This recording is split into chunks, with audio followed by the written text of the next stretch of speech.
Good morning, Steeler Nation. Happy belated 4th of July. Happy belated Independence Day. Hope you had a fantastic weekend. Hope it was safe and y'all's fireworks festivities were amazing.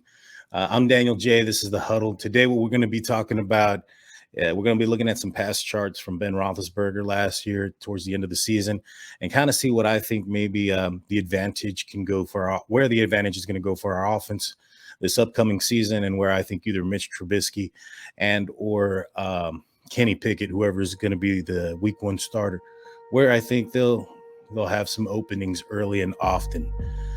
Please hit that like and subscribe button. We do daily segments and have weekly lives. We had recently Dave Schofield from Behind the Steel Curtain, and Mark D and Britsburg Owen, both from Pittsburgh Steelers Syndicate, respectively, and different from Steelers Nation Australia and Britsburg Owen on their independent sites. Recently, we had those men on the show. Please go back and watch those videos. They were great insight from some great Steeler minds. And on Monday, we'll be having Devin Engel from the Here We Go show live Monday night. So please hit that like and subscribe. You don't want to miss that live show. With that being said, guys, I'm Daniel J. This is State of the Steelers, and welcome to the Huddle.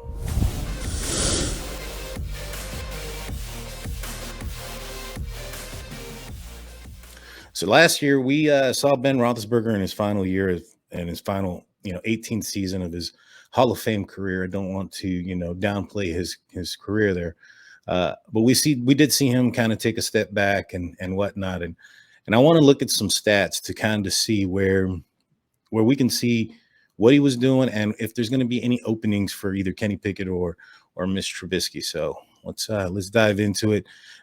These stats are coming from Next Gen Stats. So let's go into it.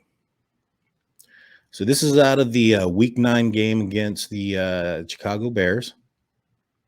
Ben Roethlisberger was 21 of 30 for 205 yards for 2 touchdowns.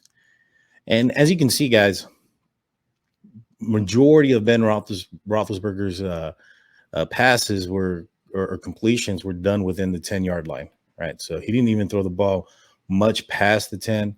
Majority of his completions were within that. He had roughly maybe 4 or 5 passes that were completed out over 10 yards.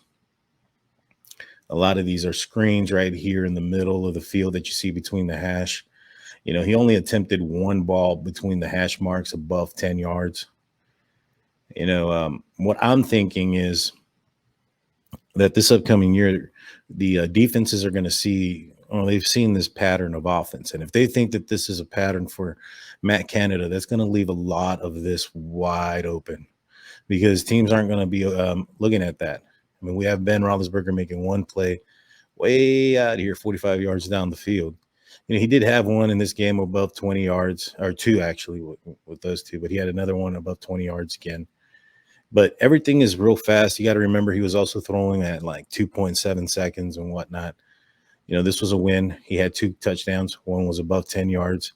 1 was within. And so these right here off to the left near the sideline or the line of scrimmage, or all of these by the line of scrimmages, just shows that we did a lot of wide receiver screens.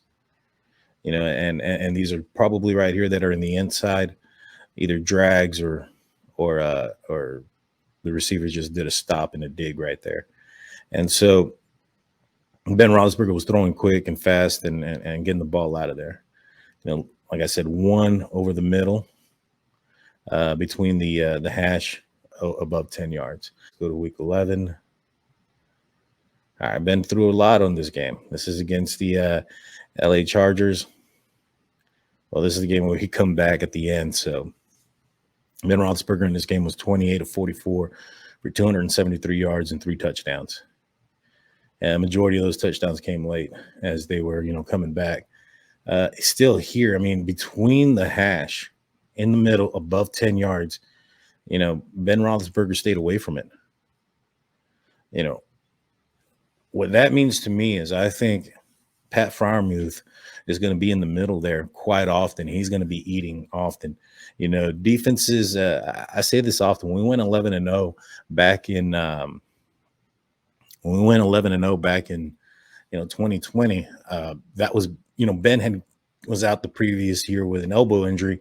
And so when he came back, teams were playing him as if he was, the way he had tape on him and the way he played previously, which was, hold the ball and throw it down the field. And so when in 2020, when we came out with a short passing game and Ben was getting rid of the ball, in like just under 3 seconds, that was catching a lot of teams off guard. Well, that caught up to us. Eventually teams started to pick that up and we lost against the Commanders. And you started to hear things towards the end of that season that the opposing defenses knew what the plays were and that they knew what we were going to run, yada, yada, yada. And so, that transition into the next year, which kind of made our offense seem so stagnant, you know what I'm saying? And, we had to lock their personnel in certain packages and run no huddles to do anything. Ben Roethlisberger did great in the no huddle, and a lot of folks thought and anticipated that was because he was running the plays and he was picking the plays. However, I think it had more to do with the fact that they were getting a certain look and a certain personnel, and they were locking that in, not allowing the defenses to sub out. And I think that may have had a lot more to do with, why they were more successful. When an offense is out there's several plays that are called within the playbook or within the huddle. Now I only played till high school ball, so it's probably not even as confusing or as complicated at that level as it's probably in the NFL. I can almost assure that. But what I understand is there's several plays that are called in the huddle. And based on the alignment from the defense and what the quarterback sees and the player see, there's going to be several different plays that that can be played, whether it's run, pass, RPOs, the whole 9 yards. The receivers are going to have different things to do based on what the cornerbacks and the safeties are showing them. And so, it really takes a smart quarterback back there and an experienced one to be able to play that mind chess game back there with the defense and the defensive coordinator to pick the play at the line of scrimmage, basically on which one based on the plays that they've been given to execute. And basically what the teams are doing during the week is preparing for those plays that they have scripted out. And so, it's not like they have the entire playbook open to them, even if it wasn't Ben Roethlisberger. Now, a lot of people then tend to look at, Matt Canada and think that, put a lot of blame on him at that point. However, Ben was calling the protections at the line and the plays that he suited for. And I think that especially Ben Roethlisberger, given his tenure and his ability and his resume, so to speak, probably had a lot more freedom to call as many plays as he wanted, especially at the line of scrimmage. And so, with that said, I think we're going to see a completely different offense come this season. And I'm excited to see that. And I think Pat Freiermuth is going to be a huge staple point on that offense. If we get back into this, let's see. You can see right here, this is the next game, week 12 against what was it? Against the Cincinnati Bengals. This wasn't a loss. This was Ben Roethlisberger was 24-41, 263, 1 touchdown, 2 interceptions. And again, nothing above 10 yards in the middle. I think this is where Pat Freiermuth is going to eat, and he's going to eat often. I think defenses aren't going to expect this. Defenses are going to expect they're not going to expect Pat Freiermuth to go up in the middle, and the Steelers are going to be attacking the middle down the field. I think the defenses are going to expect a lot of what we're seeing here, a lot of passes to the receivers and screens, bubble screens, short digs and drags, a lot of cuts, and a lot of quick pass game and whatnot. And I think we're going to surprise some people with a mobile quarterback that can move a little bit and create a little bit more time and be able to throw the ball down the field. One thing, especially about Kenny Pickett, that he liked to do, and what I saw in his tape and brief tape that I've seen in college, was throw the ball down the field. He had a tight end, number 7, I believe it was. And forgive me, I'm not familiar with Pitt College, but he threw to him quite often, and he was in the middle of the field very much often. And if you think back to Ben Roethlisberger, even when he was younger, he had Heath Miller. You think of even Mason Rudolph when he came in the Seattle game, to take on to be the starter in lieu of Ben Roethlisberger due to his elbow injury. He threw 2 touchdowns to Vance McDonald, and so even he had his quote unquote security blanket. And so the security blanket for new quarterbacks and whatnot is going to be the tight end. And I think that Pat Fryermuth is going to eat early and often. I think defenses, especially Cincinnati Bengals, they're looking at probably this is what we did last year to them. This might be what we're doing to them next year. Think back when Juju was dancing on the logo. They weren't even, you know, going for the second bite or the second, any second option. Look, they were hitting as soon as the receiver made the break, they were hitting on him. And that's when they, lodged the ball away from Juju.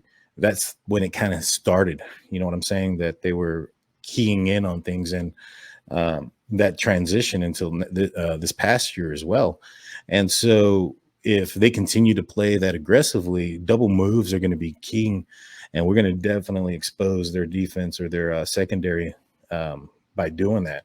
Like I said, there's nothing down the hash here or in the hash above 10 yards, and very few plays outside. I mean, everything's down down around the sideline. I mean, this is a 5 yards right here, and majority of the passes are right there. Let's see. And this is in an effort to come back. You would think that there would be significantly more, attempts down the field, but no, that's just kind of how we play it. Let's look at the next game. All right, we have one down the field, and it was a touchdown.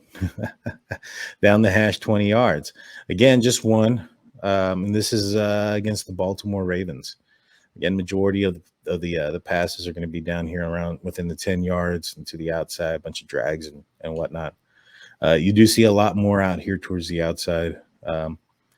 But as you can see, we didn't connect on any of them outside of the one down the middle. And so, we're definitely going to have to change some. And let's go to the wild card game. Here we are again. Let's look at the chart. We're 29 for 44, 215 yards, 2 TDs, no interceptions in this game. Again, we have nothing down the center of the hash here, and in between the hash marks, over 10 yards. Absolutely nothing. I think that, like I said, and I don't want to sound like a broken record here, but I think that the middle of the field is going to be open often and early. If we can exploit that, we're going to move some defenses back, and then that's going to allow Najee Harris to feed and really take that ball and gain some yards there. And so I'm looking forward to this. I'm excited for the week one against the Bengals, especially after seeing, the passing chart that we did and knowing that the Bengals are playing us pretty aggressive, and we know that they're going to maintain their style of play. Last year, throughout the entire year, it seemed like every defense was just playing against us aggressively. And I think that the reason why was because we were unable to beat that until we went into the no huddle in the end. And usually at that point, they weren't playing as aggressive anymore. They were playing more prevent style defenses. And so, I think that defenses are going to come in aggressive. Week one against the Cincinnati Bengals, I believe that their defense is going to come in aggressive. They're an aggressive defense already. And I think we're going to get them to bite on either play actions or get them on some double moves. And so I think we're going to really make an upset and a statement week one.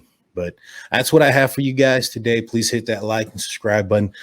Don't forget, we have Devin Angle of the Here We Go show coming on Monday evening, and you don't want to miss that. So you want to hit that notification button so you get notified not only of that live, but also the lives and all the other lives we have and the daily segments that I send out there.